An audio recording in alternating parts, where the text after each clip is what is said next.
Most probably we are on live. Yeah, we are live. I think people are. It says live. I think you can start the program. You can just check with some of them. Are they able to hear us, both of us? There isn't any viewer now. We have to share it to the our group, because there are so many brokers. They try to manipulate patients. So we make the group private. Oh. So the page where we are going live is public. So we'll share it to our private group where the patients are. Okay. So I think this says we are live. I think if patients are now we are live on page. I'm just waiting. Is we are in our group or not?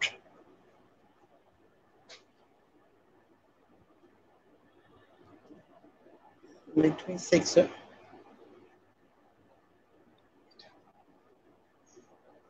Professor.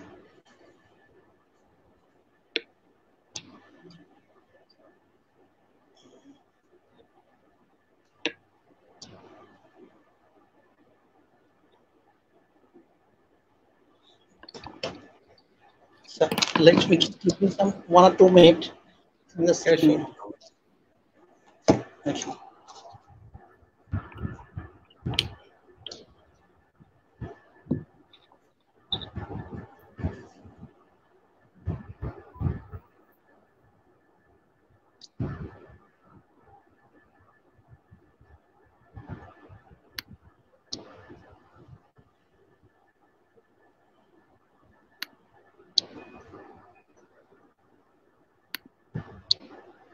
Okay.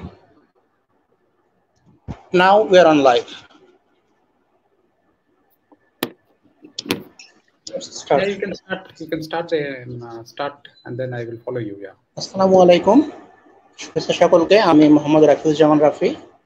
তো লাইভে যাওয়ার আগে আমরা কিছু কথা বলবো, এরপরে আশা করি লাইভে যাব। লাইভে যাওয়ার মূল উদ্দেশ্য মূলত বীরাপ্পান স্যার লাস্ট 2-3 বছর থেকে স্যার আছেন এবং স্যার আমাদের সকলেরই অনেক প্রিয়। তো স্যার চলে যাচ্ছে, স্যার যাওয়ার পরে আমরা স্যার কিভাবে রিচ করবো। আর একটা রিসেন্ট ভাইটাল টপিক ছিল আমাদের সবাই যেটা নিয়ে সবচেয়ে কনসাস, যে আমাদের 3 থেকে 4 জন পেশেন্ট মারা গেছে because of pneumonia.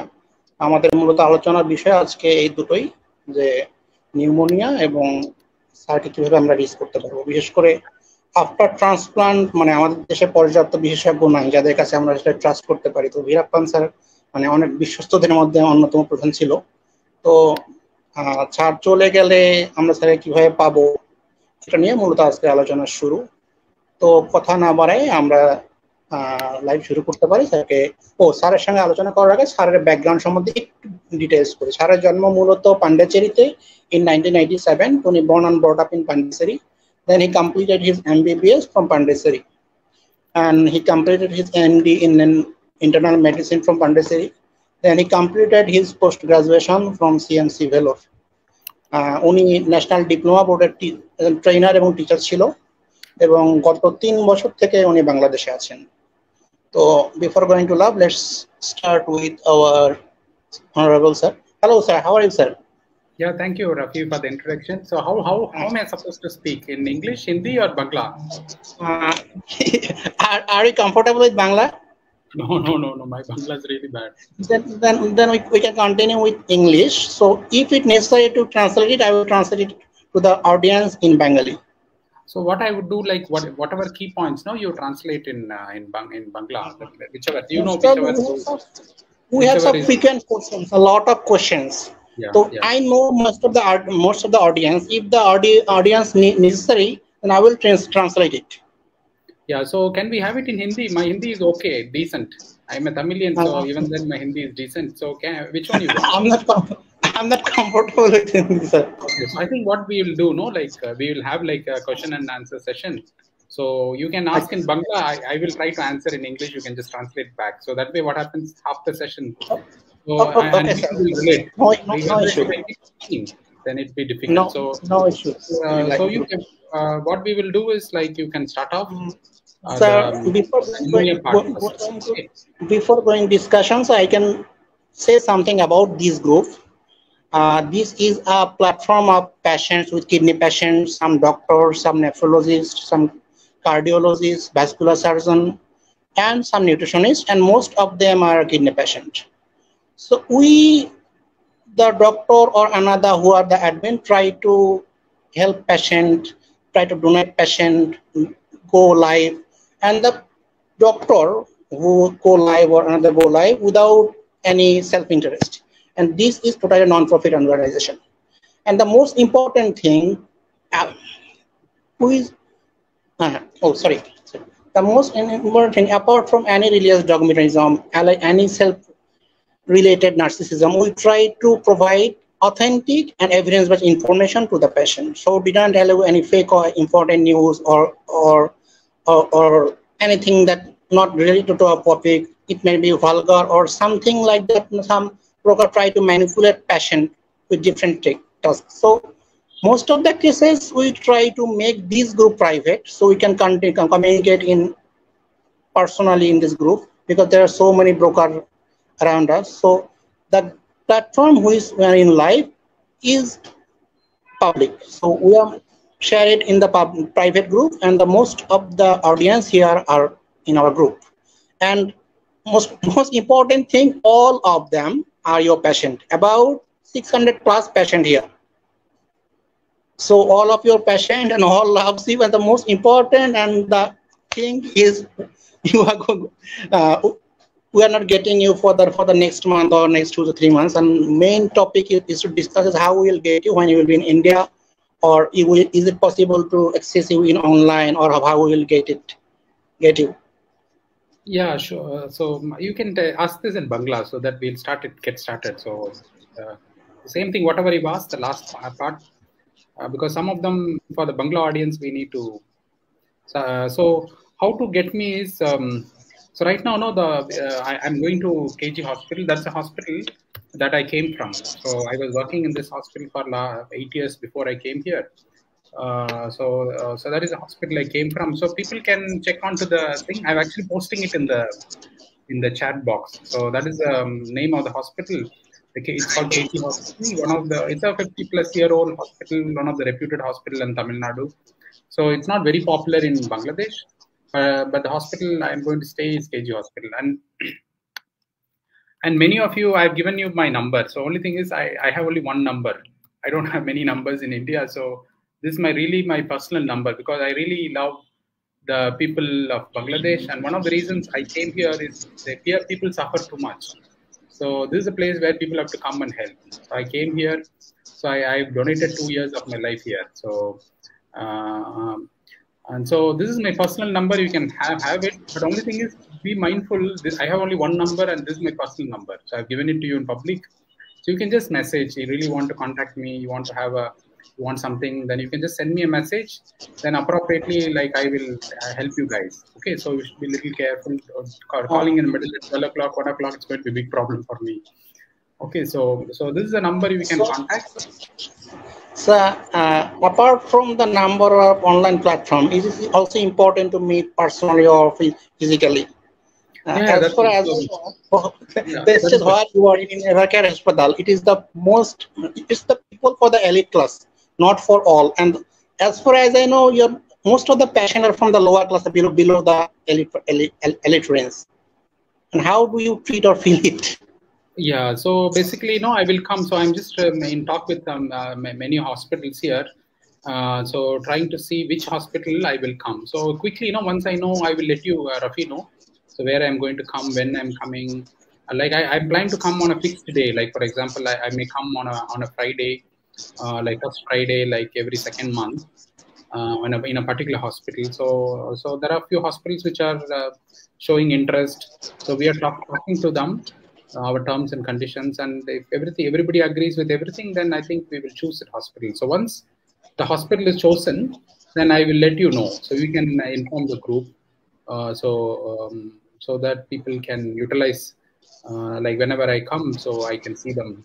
So I'm actually initially planning to come once in 2 months, but depending upon the response, if like too many people come, then probably I have to even reconsider. I have to come probably even once a month. So if you inform us about 1 or 2 weeks, then we can manage ourselves and how we will get you and how we. That's what I will inform you 10 days ahead. So you can plan it accordingly. And once it becomes a regular basis, no, like for example, if I come once in 2 months, then you will know, like imagine if I'm coming on March, you will know like in May first Friday I would come. So you really even don't have to ask anybody unless they for some reason I cancel an appointment or postpone. Usually it may not be a cancellation, it may be a postpone. So in India also, what I do, no, I used to go to some areas. I used to go to only one place. I used to go once a month on second Sunday. I used to go that time before the COVID. So everybody knows I will come on second Sunday. Nobody asks anybody. They just come to see me there. So I'm planning to have a fixed date. So it's not like you don't really have to ask me when I'm coming. I will be coming like a clockwork every like second month.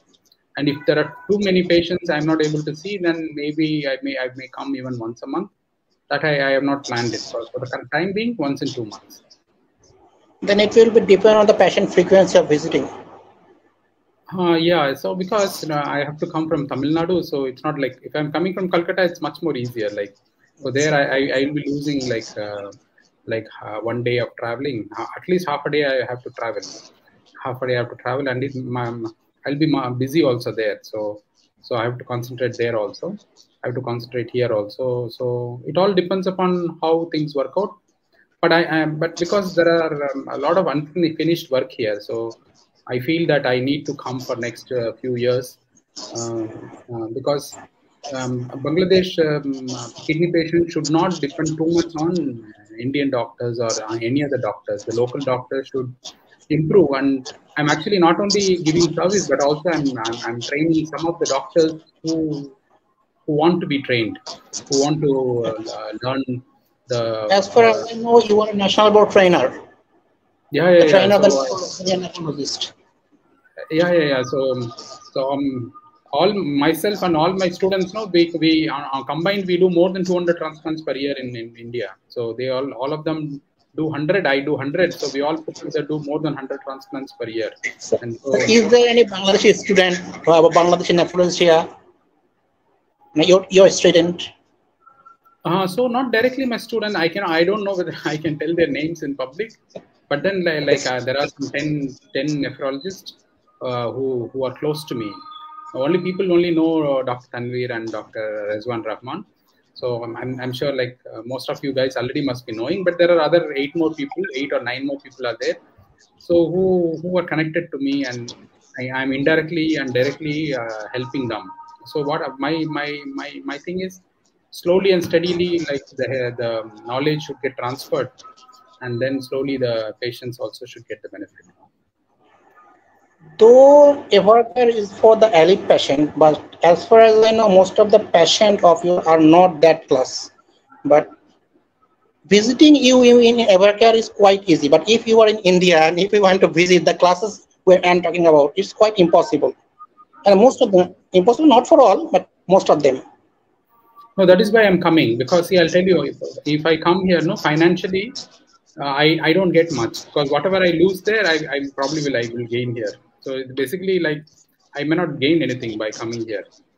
If I stay there, I'll be relaxed, and financially, it may not be a big thing for me actually by coming here. But I still that's a promise I've made to Rizwan Rahman also, because he also, like you people, requested me, no doctor, please don't go. If you are unhappy, I will get you a new place for you in Bangladesh. And then I said, and all the patients were asking me, so if this is a promise, I will definitely come. I'll definitely come. Whatever happens, I will definitely come. So till I feel that things are all okay and I need not come. So there will be a time like me coming may not be relevant when maybe like say 3 years down the line, when everything goes on well, so probably I don't need to come. But till that time, I will come. I will help people here directly. And also, I am unlike other Indian doctors who see Bangladesh as a country where people come for referral or treatment. So I told myself that I will do something to improve the healthcare situation of Bangladesh. So, for example, I'll tell you the things what I'm doing now. One, I'm directly training doctors.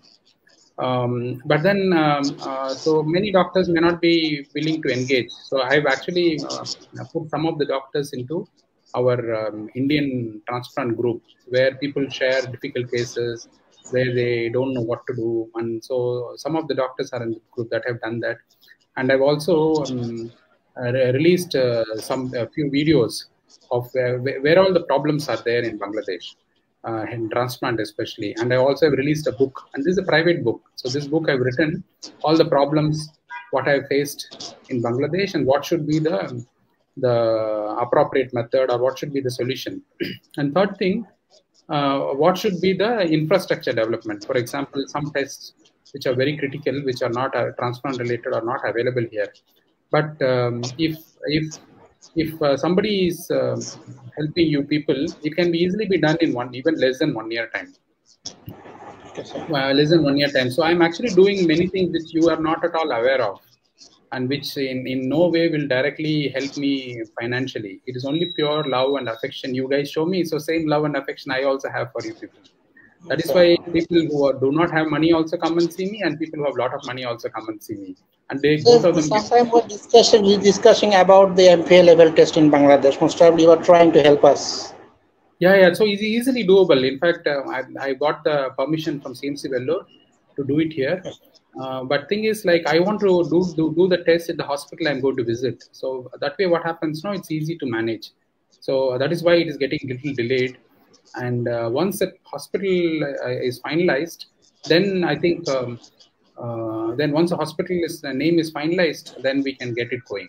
So I used to do it in my hospital in India, and also it can easily be done. It's absolutely easy to be done here, and definitely it will be done. And maybe it's taking a little time, but I think I'm trying to do it, set it up before I go. But in case like I'm not able to do it, but it will be done very soon. In a month's time, definitely it should be done. Yes, sir. Sir, acha. Let me talk about for the viewers. Sir আপনারা যে কোনো question এখন এখানে বাংলায় করতে পারেন। স্যারকে Bangla answer করলে স্যার হয়তো বাংলা বুঝতে পারে কিন্তু অতটা বলতে পারে না। তো যে কোনো কোশ্চেন আপনারা এখানে বাংলায় করতে পারেন। আমরা মূলত কোশ্চেন আনসার সেশনই, এটা আমরা প্রত্যেকটা লাইভে আমাদের তাই হয় যে ডক্টর আমরা ফ্রিকুয়েন্ট কোশ্চেন করি।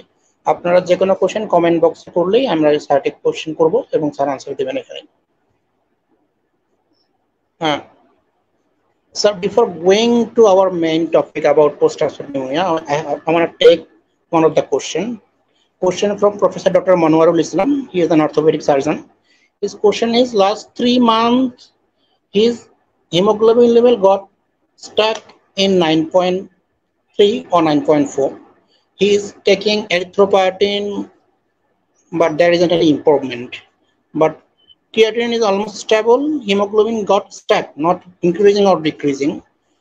You most probably before this you suggest him not to change any dose.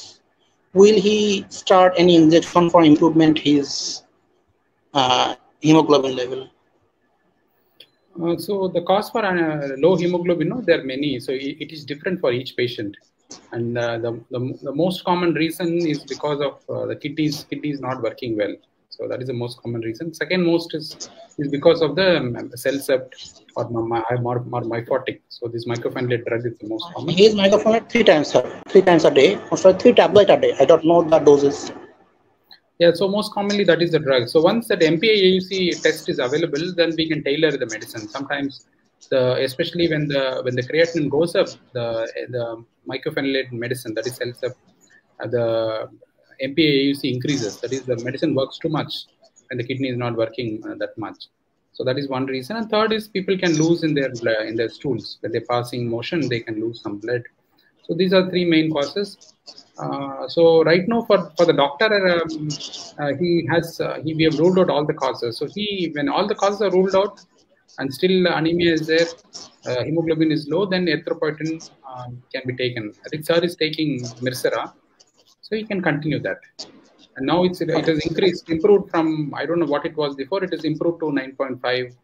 So the target is 10 plus. We don't want it to be like 12 or 13. We want it to be more than 10. Will he increase his doses of erythropoietin or Mircera? Yeah, so he can increase it to keep it around 10. The hemoglobin should be around 10. Okay, sir. So one question is from myself. We in CBC we sometimes observe WBC level to check the MPA balance. Is it means that we are seeing the effect, not the cause, after seeing the WBC level in CBC? Can you repeat it? So imagine WBC's level is high or low you're talking about? No. I'm just saying measuring MPA level is the cause, or screening it via CBC is the effect or not? No, CBC and the levels do not correlate.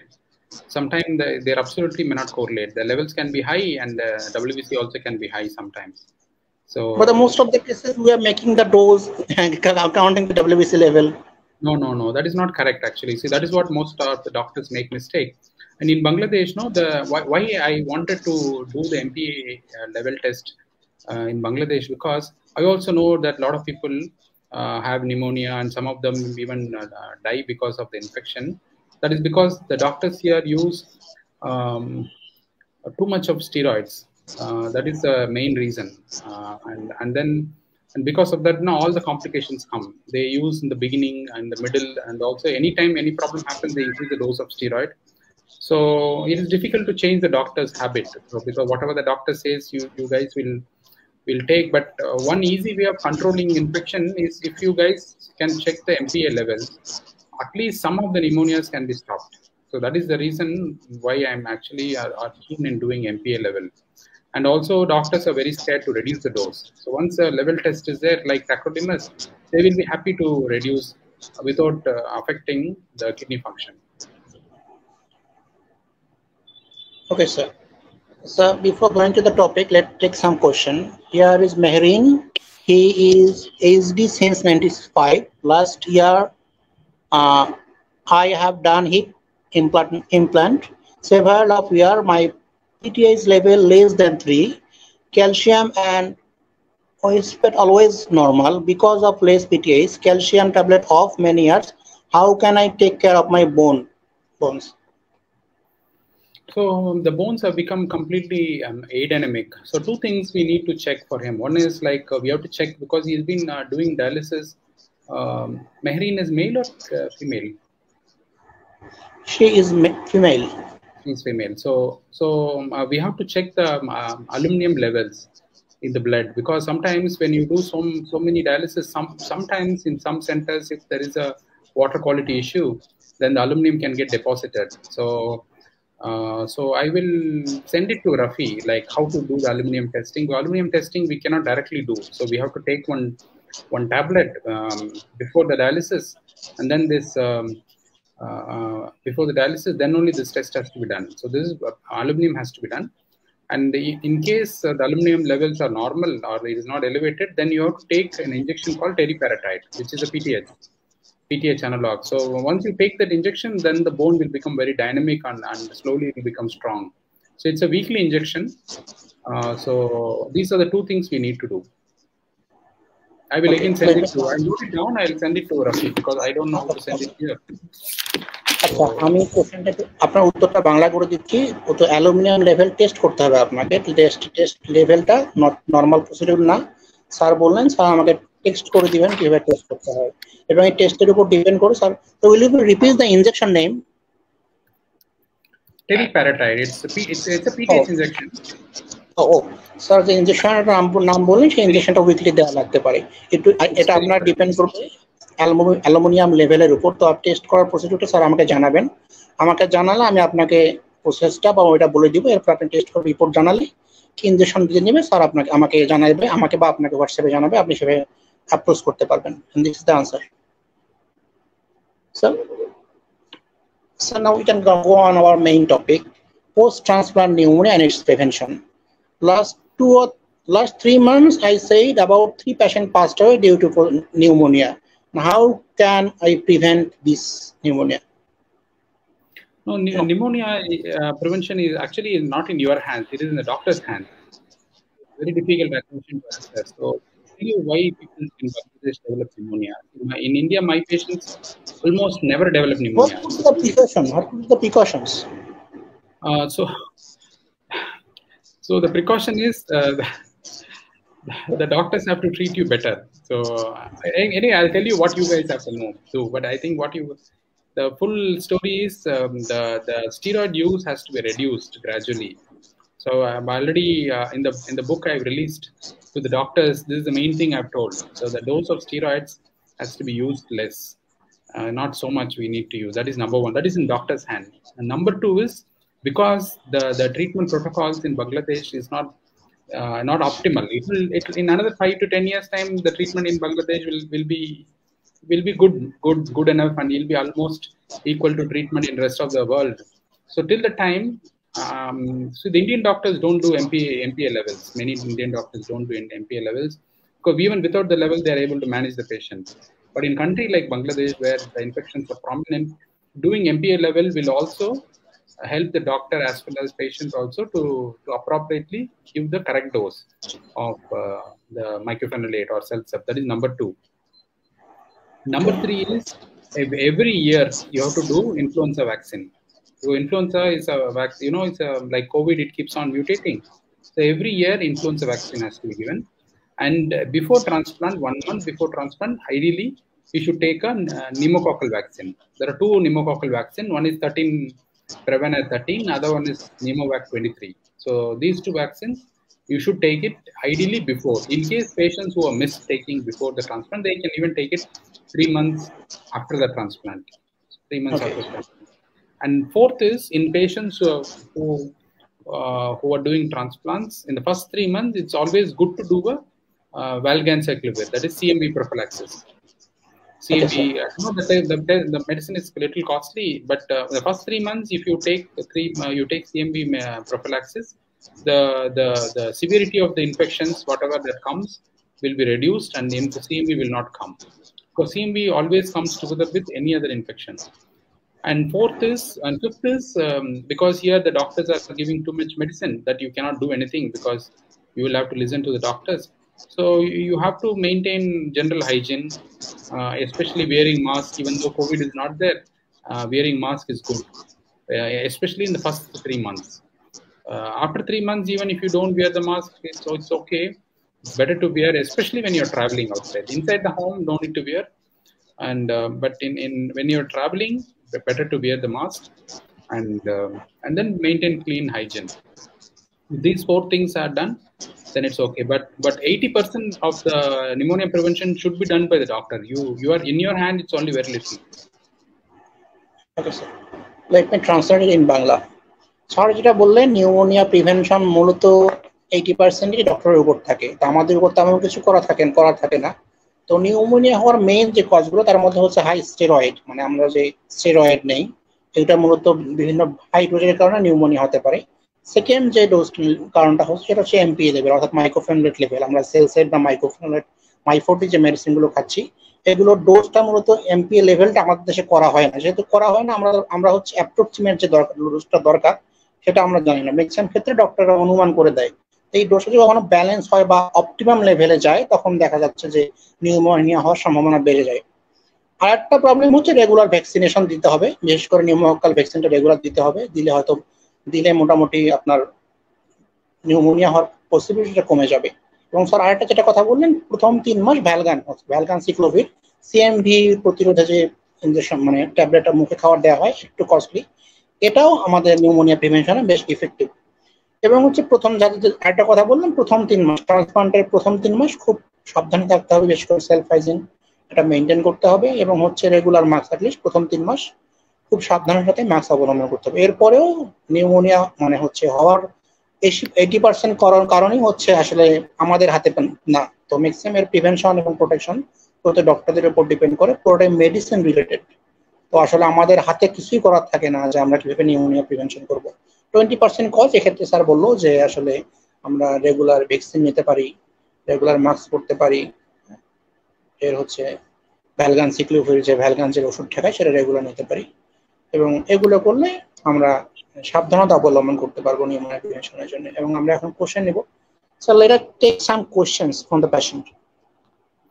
So I will answer Noor Mohammad's question. He is put in Bangla, so I'm interested to answer in Bangla question.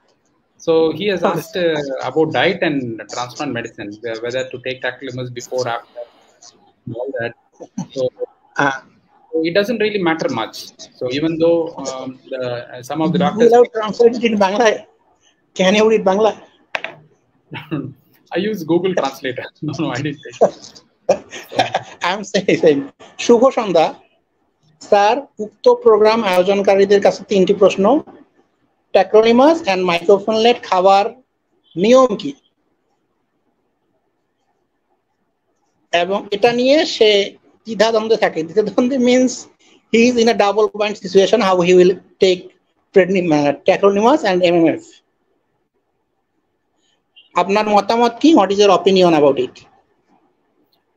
So actually, it does not really matter. So a lot of times, no, like if I'm a patient, I want to take the medicine and go to work, because if sometimes doctors ask the patient to take 1 hour medicine, one medicine 1 hour before, then another medicine 30 minutes before food, then other medicines half an hour after food. So it is extremely difficult for patients. So my advice to them is you take tacrolimus 15 to 20 minutes before the food, and mycophenolate after the food. And so this way what happens is it's very practical for patients. And even if you follow any other regimen, the difference in the drug level is going to be only around 5%. So it's not a very big thing. We know, like sometimes people have TAC level of 5, sometimes they can have 7, sometimes they can have 4. So 5% of this value is actually nothing. So whichever is easy for you should be done. But this is my protocol. This is what I do. And the food definitely interferes with medicines, but the effect is very small. It's so small that we really don't have to worry. And that is the reason why whichever way the doctors give the kidney works, the medicine works. That is why everybody follows different protocol, and still everything works. If it's really a fixed one, then everybody should be following the same protocol. So the very fact every doctor is giving different protocols and everything works, it means whatever you do also will work. And so you really don't have to worry. The main thing is to take medicine. Yes. The main thing is if you have to take the medicine exactly on time. So you have to put alarm, like if it's 8 o'clock tacrolimus, you have to take 8 o'clock. 8 a.m. and 8 p.m. You should not take at 11 a.m. and then next day you take it 6 a.m. So that is not accepted. Sir, his second question, উন্নত বিশ্বে, his meaning first class country, উন্নত বিশ্বে অনেক transplant ব্যক্তিদের prednisolone dose কমিয়ে দেওয়া হয় বা বন্ধ করে দেওয়া হয়, এতে আপনার অপিনিয়ন কি? So I also do steroid-free transplant in selected cases, but here in Bangladesh is not ready for steroid-free transplant. The reason is, so the protocol is completely different. There we have to use a drug called ATG or thymoglobulin. And already the infection rates in Bangladesh is very high in transplant patients. And so the doctors the protocol, whatever the doctors are following, it is not good enough to control infection. So the infection rates have to be reduced to very low levels. Then only the ATG drug has to be given. Because I told you people that I released a book. In the book I've clearly written, do not attempt to give steroid-free or even ATG, because in my opinion, if you use the ATG, there will be more pneumonias and more problems. And so that medicine is required to stop prednisolone, stop the cotton medicine.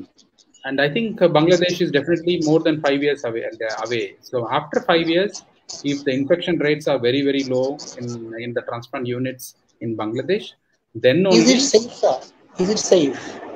Yes, it's safe. It's safe. In fact, in United States, in many big centers, more than 50% of them do not take steroids.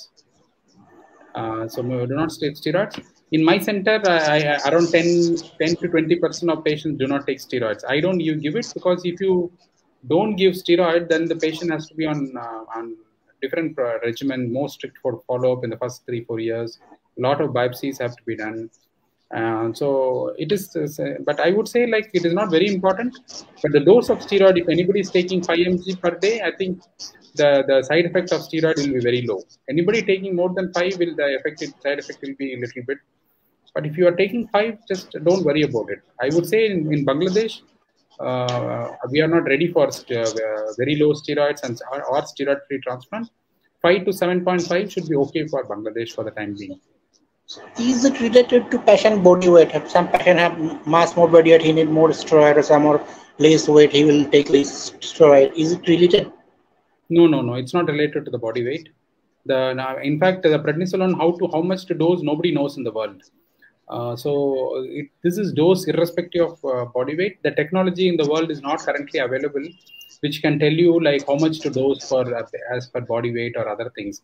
Like tacrolimus, we have technology. We understand that we have to give a particular dose, but nobody knows how much to give for dose per kg dose for steroids. So the steroid dose is kept constant irrespective of body weight. Sir, Noor Muhammad's third question, sir, transplanted por amar platelet count 150 to 160 এর মধ্যে থাকে, এটা কি ঠিক আছে কিনা? This is normal. Yeah, in a lot of people in Bangladesh, they have something called giant platelets. So they will have a little lower platelet count, and that is perfectly okay. The only worry is if somebody is having persistently low platelet count, I would suggest that you have to do hepatitis C virus, hepatitis B virus, and also a liver fibroscan, because that is something that if you miss, it's very dangerous. So I would say like you have to do a liver scan, specifically a fibroscan, and the other complications which cause low platelets are totally rare and difficult, but this is a very dangerous complication. So this I think Noor has done. Noor has seen me and he has done it, and it's normal, so we can ignore it. And 1.5 lakh of platelet count is pretty okay. That's not something to be worried. So another question from Jivash we have. He has 3 months of transplant. When should he take pneumonia vaccine?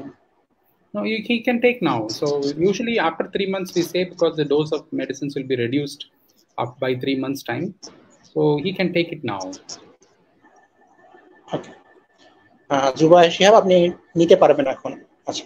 Sir, one question from Yunus Ali. Sir, my transplant 2-year creatinine is stable. My RBC is decreasing. How can I increase RBC? And he want to know the reason.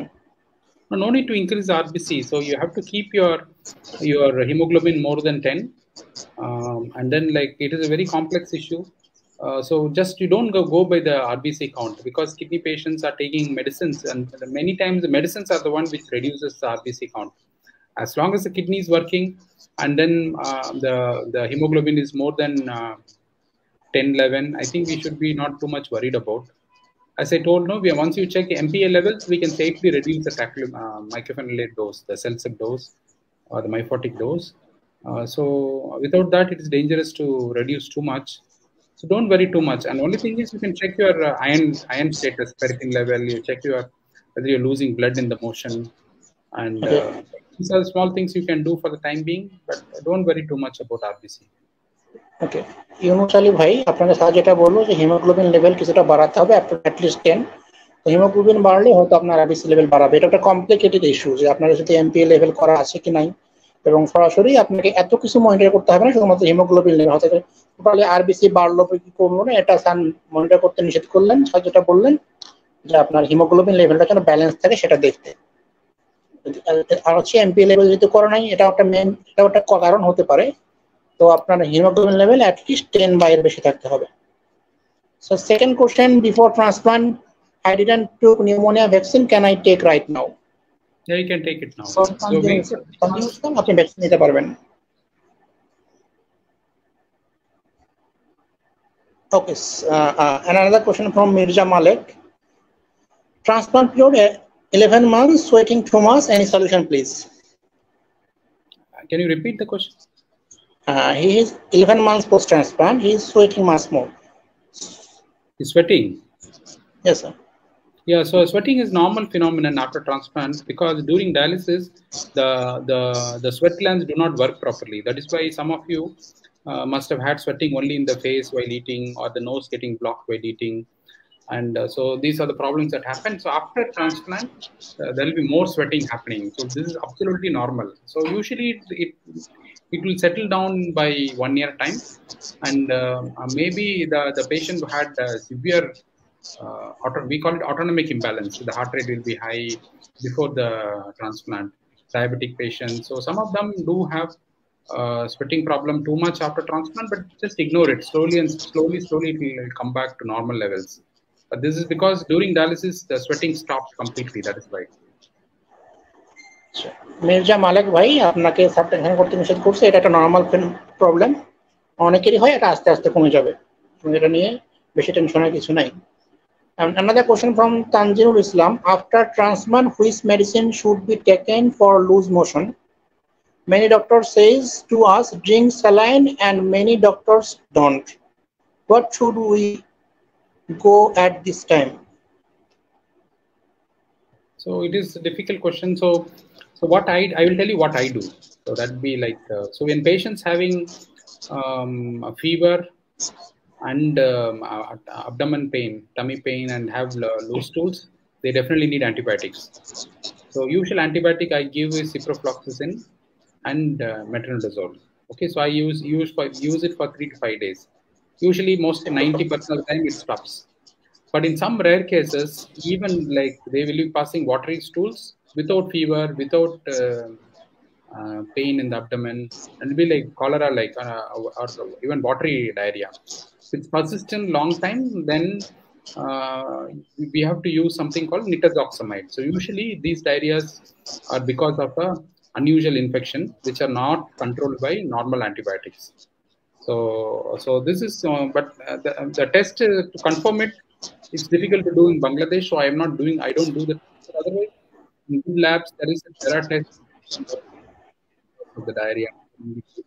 So if something small diarrhea, you give and metronidazole. But if it's persistent, long time, the usual medicine don't work, then nitazoxamide is better one.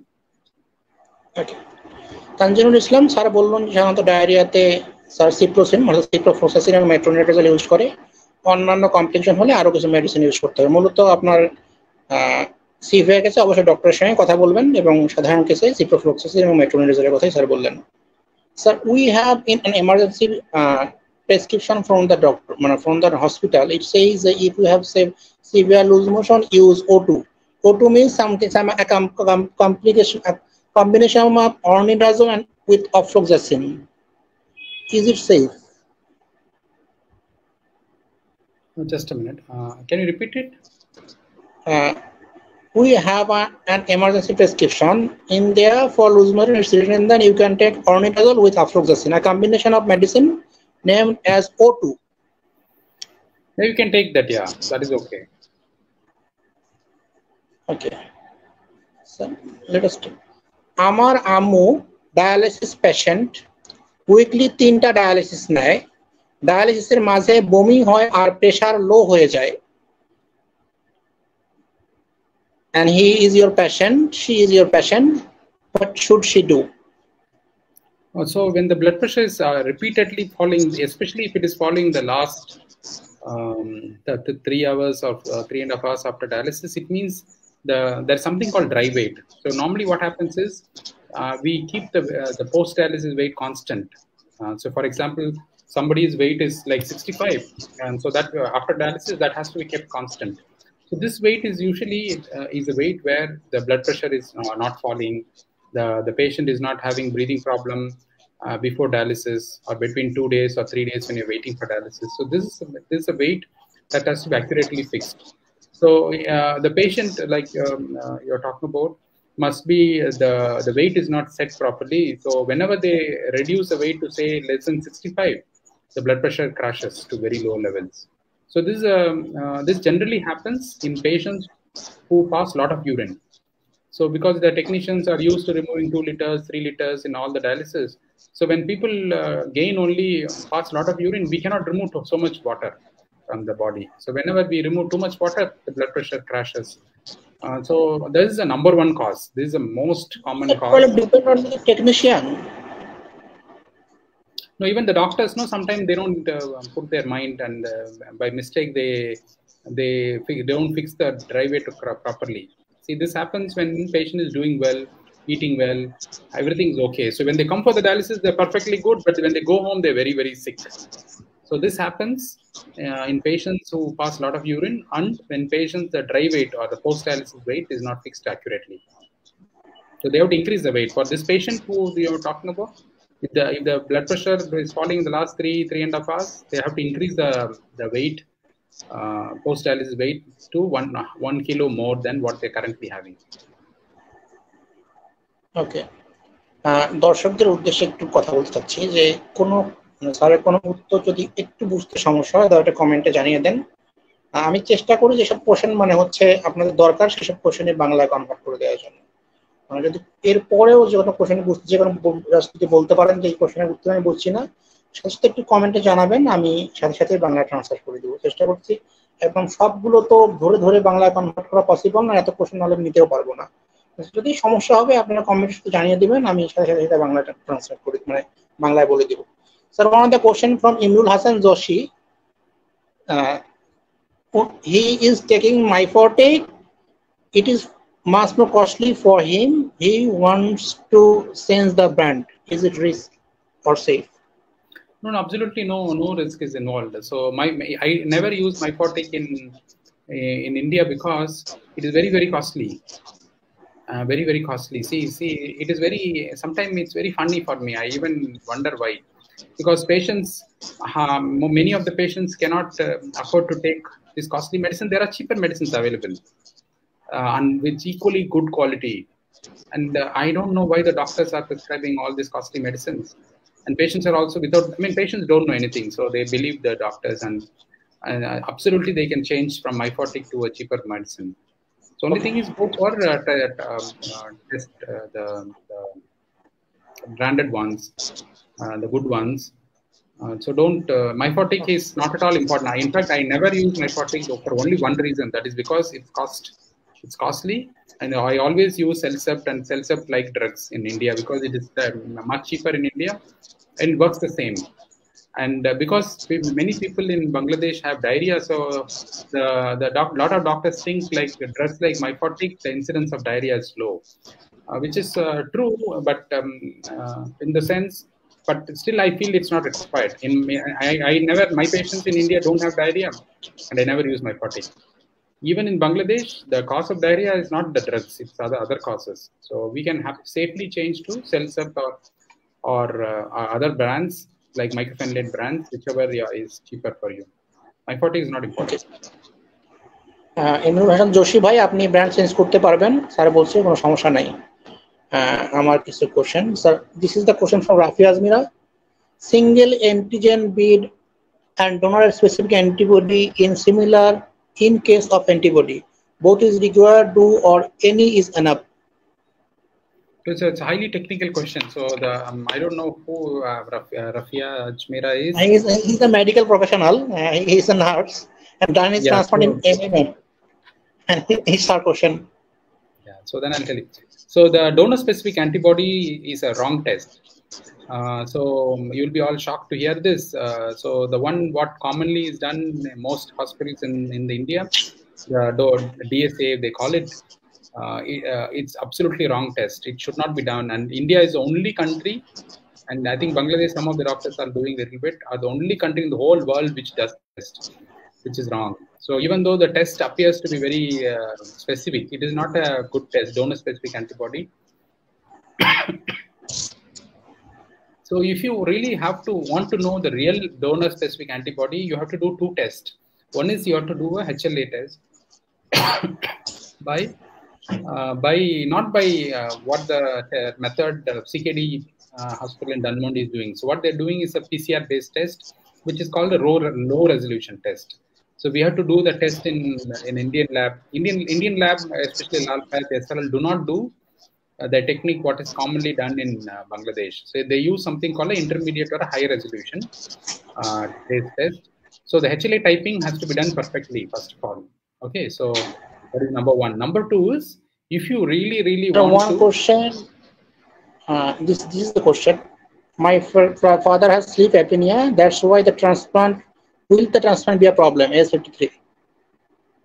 No, I didn't finish the previous one.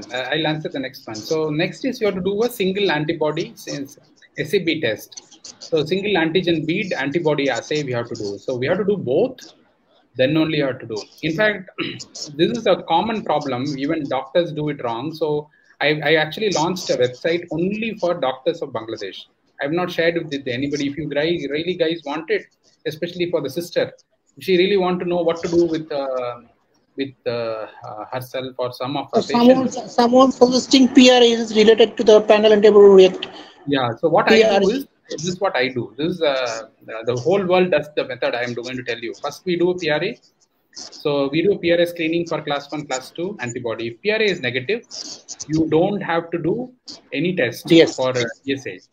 If PRA is positive, then you have to do, imagine PRA class 1 is positive, then you have to check. Is it meaning if my PRA class 1 positive, I have to do the DSA class 1?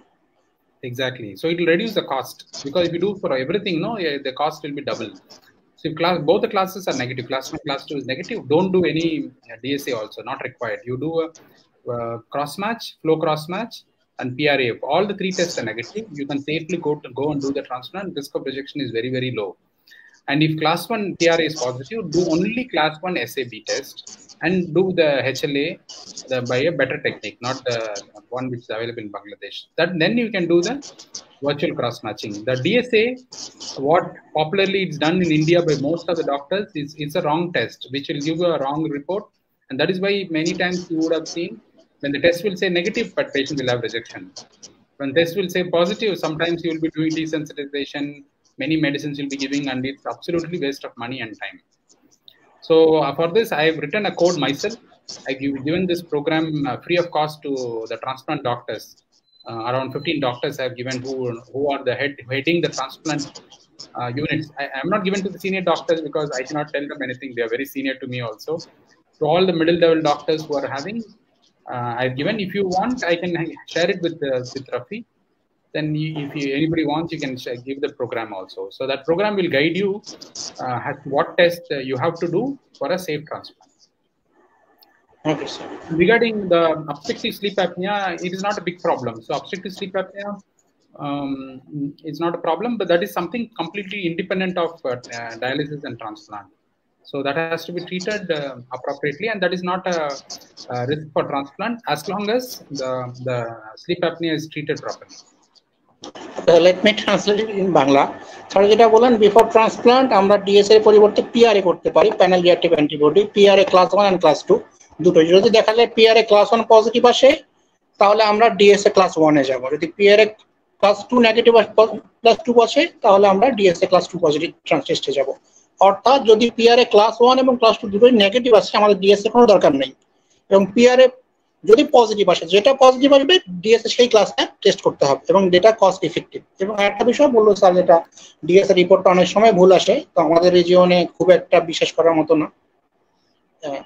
This is the answer. Sir, one question is repeating again and again. Hello sir, regards. It is wise to do second transplant if recipient HLA missed antibody screening PRA 1 and 2 and MCA is high. Yeah, hi Shima, how are you? So basically, this is a screening test. So we need to find out if, imagine the MICA is high, the MICA typing has to be done for the donor also, donor and for you. So MICA typing is difficult to do, but there are only one lab in India that offers the test. I'm not sure is it Lalpath or another lab, but so MICA testing can be done also. But the PRA class 1, class 2, if it's positive, then appropriately you have to do the high resolution HLA typing and SAB, and then do a virtual cross matching. And MICA typing also can be done. Okay, and this question from Masum Billah. My transplant period is 1 year 8 months. Last 8 months since my TAC level is going 3.4 to 3.8 and creatine 1102 to 113. Have any risks of transplant kidneys? From the beginning, my creatinine always remains 110 to 115. My always blood pressure is 110 to 8 and sugar normal. My medicine dose tacrolimus 1.25 BD, mycophenolate 363 BD, and prednisolone 5 NG, and this is the medicine. So the TAC level should be very close to 5. So even If your donor is mother, father, brother, sister, even then this rule applies. Because, he is a non-related donor. He has non-related donor. Yeah. So then absolutely the level cannot be less than 5. So if it is less than 5, you are in God's mercy of God. Like anytime it can reject after 5 years, after 10 years, after 15 years, after 20 years, anytime it can reject. So always keep it around 5. And sometimes even if you keep at 4.5, it may be okay. But I think somewhere close to 5 to 6 should be the best for long-term kidney life. Otherwise, what happens if you keep it at 3, two possibilities are there. Your kidney will work 40 years or it can work 5 years. Both can happen equally. But if you keep it at 5 to 6, definitely your kidney will work definitely more than 30, 40 years. So that's the thing. So if you keep it low, it doesn't mean definitely it will reject, but the risk of rejection is is high. Okay, so one question from Raihana Begum: is it safe to take sleeping pill? Absolutely safe. Yeah. Raihana Begum আপনি এই ঘুমের ওষুধ খেতে পারবেন। Okay, let's take another question.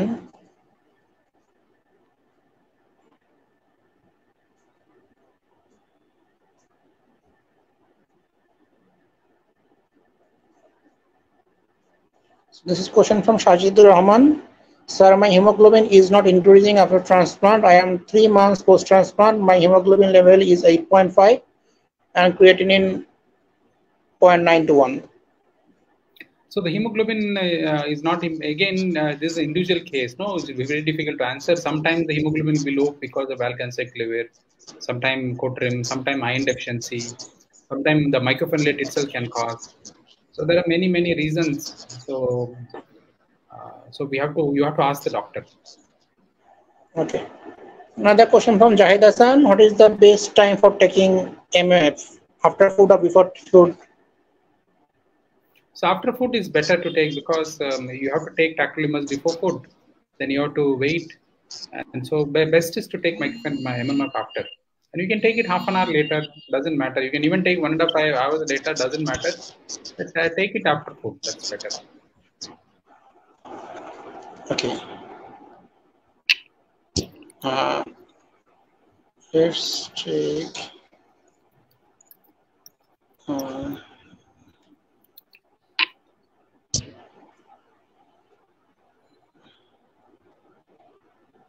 so this question from Hassan Havil. Sir, I got affected my pneumonia about 3 months ago. I have been treated and recovered from pneumonia, but after that, most of the time I feel one nose congestion alternately and don't get any smell. My steroid dose in 10 milligram, myfortic 360 BD, cyclosporin 100 mg BD. What should I do now? So you have to see why you developed the pneumonia. So generally pneumonia comes means your total net immunosuppression is very high. Either you received some medicines which is causing you the pneumonia, or the current dose of medicine what you're taking is very high. Even though on paper whatever you're showing looks okay, so we have to look at it. We call it net immunosuppression. So, and third is like if you can develop common infections like COVID and other pneumonias. So what I would suggest is 1 month after your pneumonia, you have to take influenza vaccine, and this vaccine should be repeated once every year. And if you have not taken pneumococcal vaccine, just take it.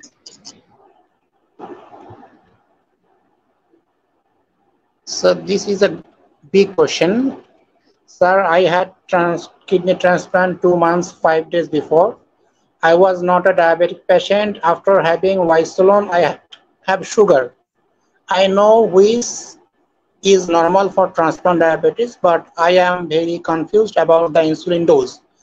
How many units needed to be begin on the patient?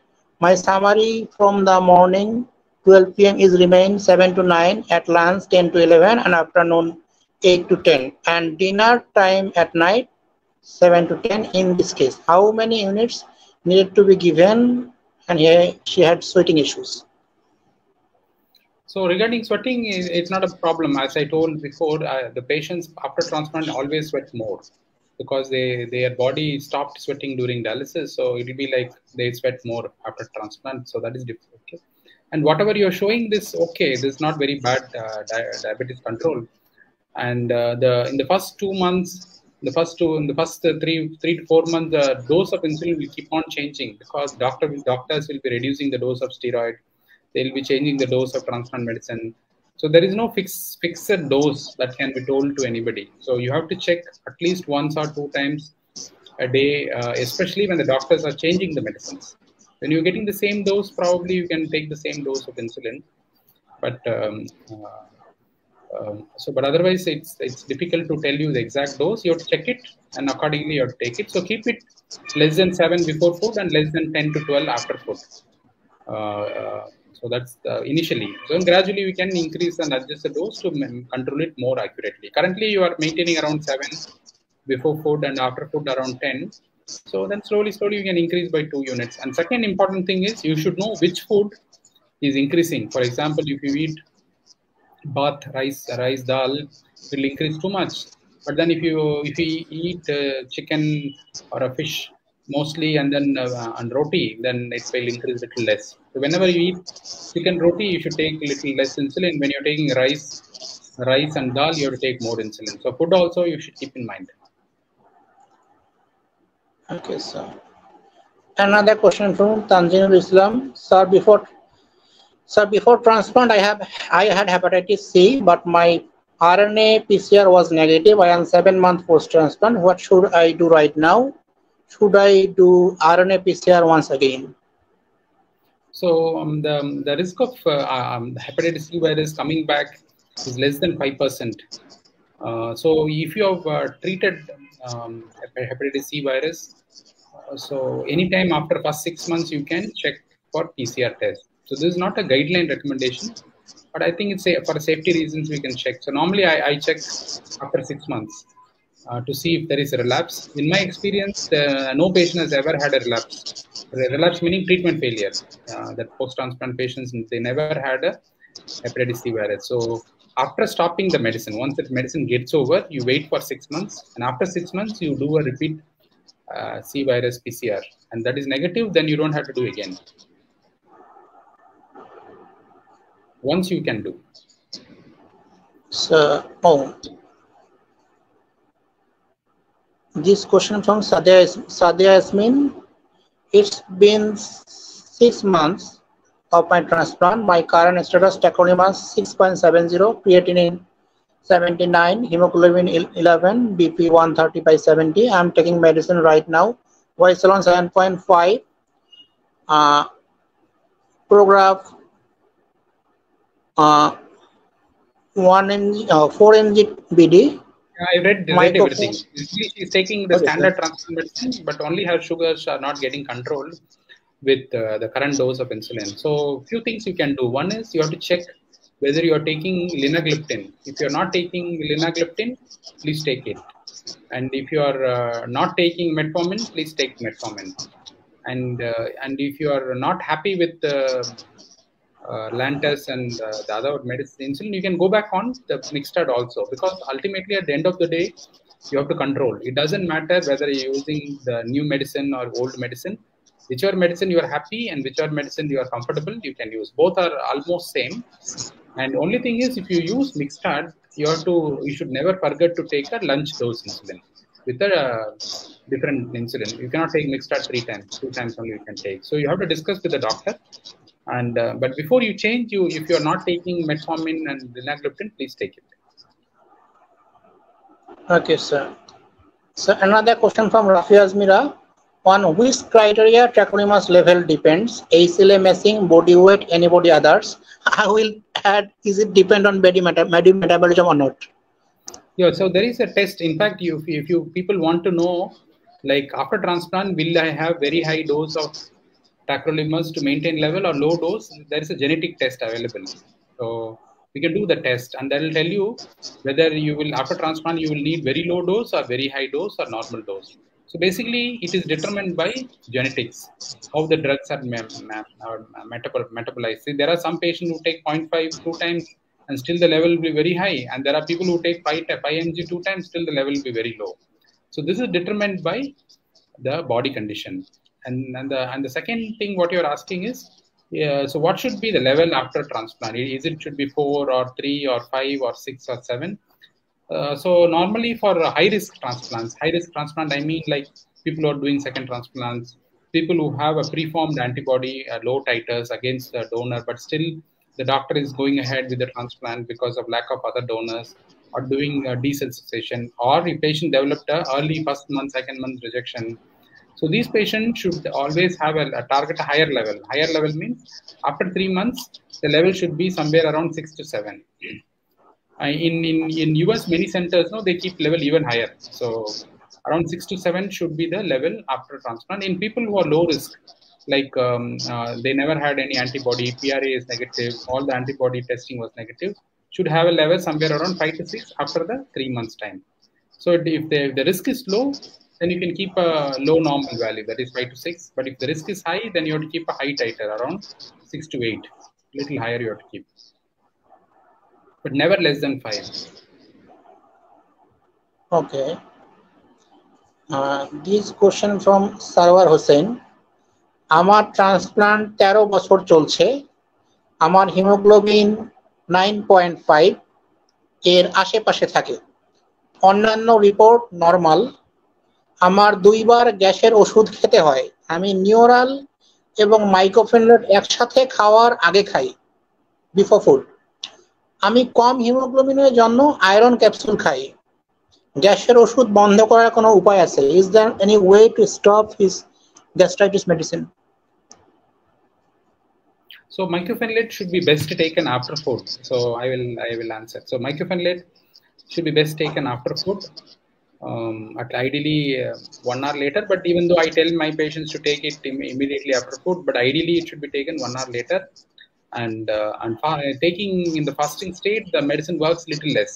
That is the rationale as to why mycophenolate has to be taken after. Okay. And regarding the other questions, I didn't follow. Hemoglobin is low, he's saying.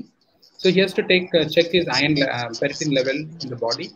And if ferritin is low, then that can be, the iron injection can be given. And an iron tablet and mycophenolate should not be taken together, because the mycophenolate will not work well.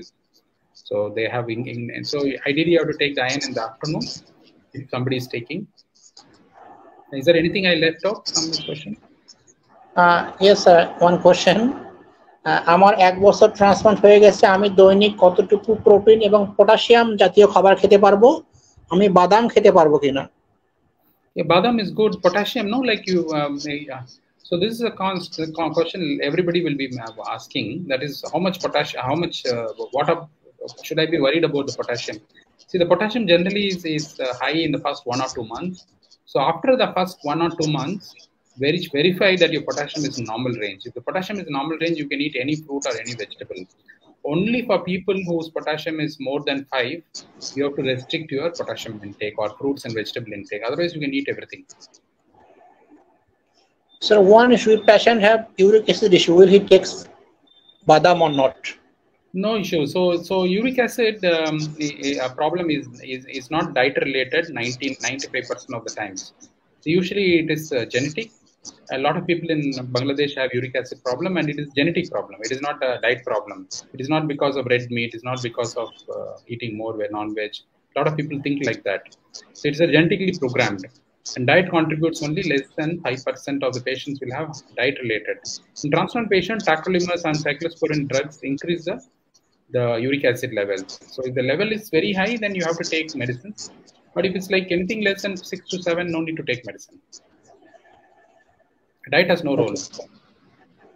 So I'm just taking some paper where they say some Brazilian nuts, same nuts containing in Indian subcontinent or Brazilian 1000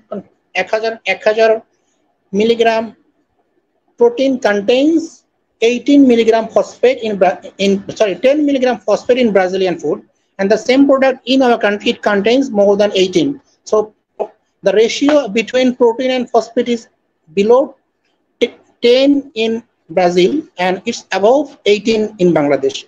So in Brazil that may be safe, but in Bangladesh patient with CKD that could be not safe for this. Yeah, so see, there are a lot of confusion about diet. So this meeting can be like, we can only discuss diet and it will go on and on. So I'll tell you in short. So the vegetarian source of phosphorus do not get absorbed that much into the body. So if somebody, even though the food like nuts have high phosphorus, it will not enter the body. But the same phosphorus in animal protein like chicken or beef or mutton will enter the body. So that is why we say the available phosphorus are different for vegetarian food and non-vegetarian food.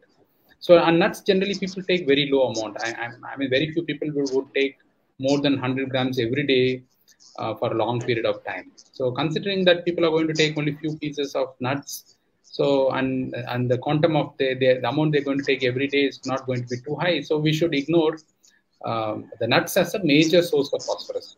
The phosphorus generally comes from canned food, animal milk products, and other animal proteins. But the vegetarian phosphorus, we can just forget it because it doesn't get absorbed. Sir, in Malaysia and Korea, I saw they are using phosphate binder like for cevilamar or calcium carbonate, not in medicine. They are mixing it with food. They are taking noodles or rice. They are mixing phosphate binder with it. Is it possible in our subcontinent like Bangladesh or India, they will use that sort of supplement with regular basis? Cevilamar sachets are available. Cevilamar sachets are available. But like half of India is vegetarian. So again, vegetarian patients, people do not really have a high phosphorus problem. And so it is available. Actually, it's the medicine is available. They can mix it and take it. Is it safe or effective? Yeah, only thing, I don't know whether it will be tasty. Food will taste good or not, I don't know. As long as food is tasting good, they can take it. It's safe. Okay.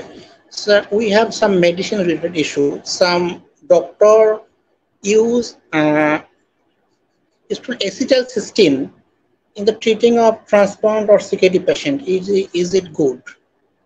So N-acetylcysteine has some value in diabetic patients, but in another non-diabetic patients there is no major proof. But in my personal opinion, it does work. But unfortunately, we don't have too much of data or publications on it. Sometimes because the companies don't make research paper because they don't get any financial gain. Because if the drug is not patented, they don't make money, so they don't make projects. But it does work. It does work, and it's extremely non-toxic medicine. So it doesn't have any major side effects. So it's good to take, especially people who have early diabetes, still the proteinuria is persisting. And in late stages, nothing works in kidney patients. So this drug is best taken in the early stages, not in late stages. Someone using a high costly medicine known as keto alpha or something, Renolog, that sort of, and someone is supporting or someone, and these are much more costly. Is this safe or not? Yeah, that's true. So in fact, I never used to write that much keto alpha till I came to Bangladesh. And I'll tell you, because here people used to ask me, sir, give me the medicine, give me the medicine. So keto, I'll tell you the real fact, scientific fact about keto alpha. So keto alpha works only when patient is restricting the protein to 0.6 gram per kg body weight. More than 50% of all the patients who are listening today are taking, the non-transplant patients are taking more than 0.6 gram per kg body weight of protein. And if they take more than that, no medicine will work. Keto alpha will not work because keto alpha will also add to the additional protein also. So there is one simple test which is available, especially in people whose kidney is not too much damaged. So again, I can share it with you. So that test, if you have to do it and then see how much protein you are really taking. I will again share it with Rafi because this is an objective way of measuring how much protein you're taking. So if you are definitely taking less protein, then keto alpha definitely helps. And if you're taking more protein, keto alpha is waste of money. Okay, sir. Sir, we will not continue much more. Let's take some question. Sir বডিতে antibody হলে কি biopsy করতে হয়? What does it mean? So this is the question. Now, can you just translate? I mean, I understood a little bit, but I still want to know your opinion on the question. If it arises antibody in the body, is it necessary to do biopsy or not? So I'm not sure what the person is wanting to ask. So let me just give two answers for it. One is if it arises antibody in a body, is it necessary to do a biopsy? Yeah, I understood the question, but then I didn't know why the person is asking, why Shoha is asking the question. So see, like if your kidney is good, your creatinine is good, you really don't have to do the biopsy test. But if your kidney is not good, definitely you need to do the biopsy test. And if you are having, there are in centers which are doing very good, in good hospitals, what I do, like for example, one of my patients I did in Evercare had a preformed antibody, very high titers. He's 72 years old. I told him, no, change the donor. He refused to change. He said, only this donor. And his wife was there. So even though his creatinine is absolutely normal, I did a biopsy 6 months later. He had mild reaction. I gave him medicine and his creatinine is absolutely normal. So this is doctor's specific test. So this is a test which the doctor has to decide based on many things. But generally, just because the test is positive, you really don't have to do the biopsy. I saw a recent patient, Dr. Pratik Das patient. He's serially Pratik Das patient. He's serially checking the PRA test, and suddenly his PRA became positive. So he wanted to know whether to do the plasma therapy or not. In those cases, doing a biopsy is of some value because the biopsy is showing there is no capillaritis, no damage. Then you can wait for the plasma therapy. You can adjust only the medicines without doing the plasma therapy. So it is very difficult question to answer because it's all like you need to see everything. But I think I've given you 3 scenarios. So biopsy is required in some cases not required, but depends upon case to case. So it may happen if the biopsy report is quite normal, but all DSA is getting positive. Yeah, so sometimes this the test also can be wrong.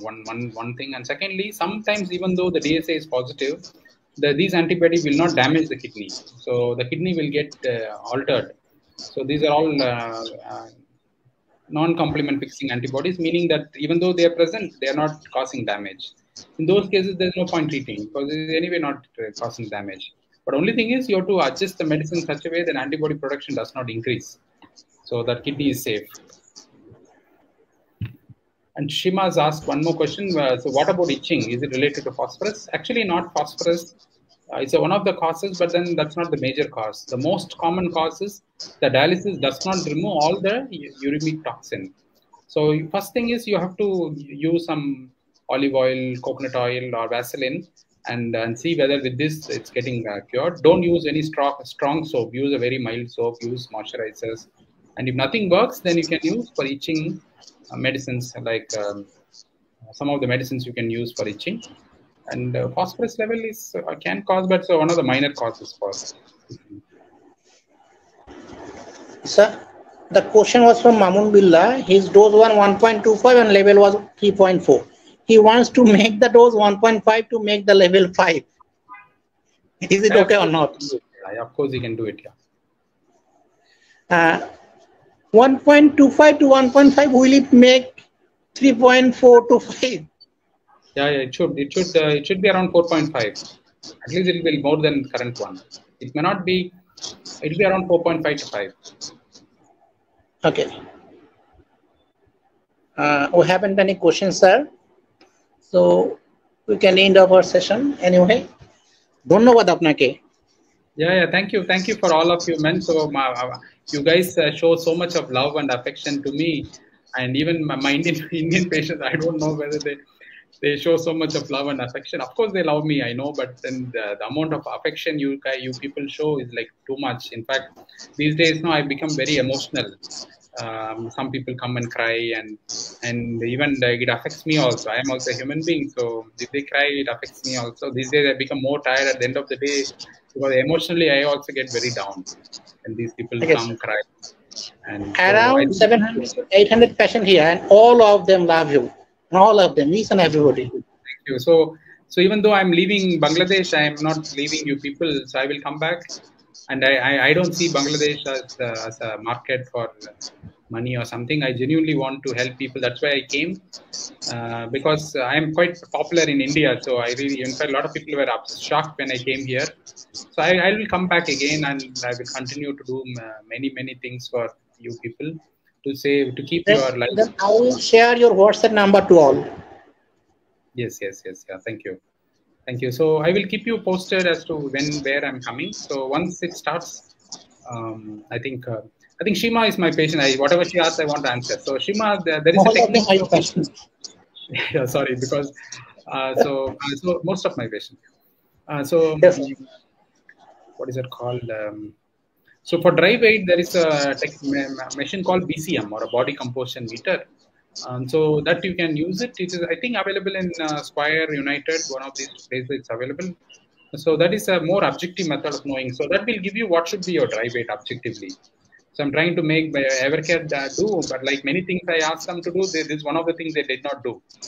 So it's a very low cost machine. It's not a very costly machine. In India, it is like 2 lakhs. I think here it must be 3.5 lakhs. That's it, and it will help lots of patients to measure. It's a very low cost.